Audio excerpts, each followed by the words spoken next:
السلام عليكم أصحاب channelka iyo warama sideetiin caafimaadka bashbash iyo barwaaqo waa idin salaamaya dhamaantiin waxaan rajeynayaa sidaan caafimaad u leeyahay inaad caafimaad qabtaan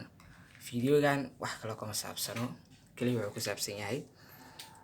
YouTube channelka inta badan dadka markay bilaabayaan ma garanayaan waxay kala kulmi doonaan inta badan YouTube channelka markaa bilaabaysid waxaa is leedahay xogaa maxaa laga yaabaa marka hore inaad ka caajistid labada maalin inaad fiidiyo soo duubtid kadib inaad ka caajistid waxaa laga yaabaa in aadan waqti badan gelinin YouTube-ka inta maalmood ee aad ku cusub tahay marka asxaabta inta badan waxay walwal ka qabaan markay YouTube ay bilaabayaan haddaan shoot aad loo sameynin sida in YouTube kale uu kasoo muuqdo marka koowaad kadibna YouTube-kaas uu kasoo muuqdo oo loo saaro description-ka loo saaro linkigiisa oo markaas dadka ay u kala kiciyaan ma ogi laakiinse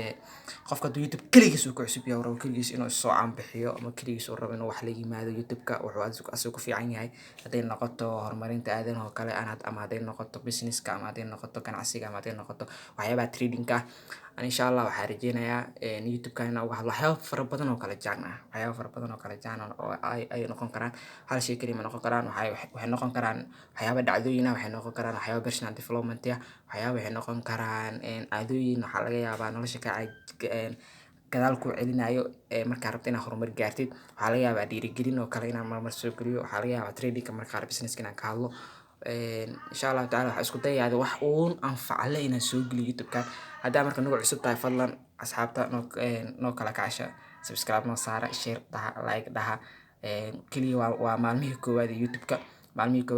waxaan rajeynayaa inaan si qurux badan u wada qaadano dhammaanteen kadibna waxaa laga yaabaa in insha Allah taala haddaa si fiican noo kala kicisaan inaan idin kala kacshanay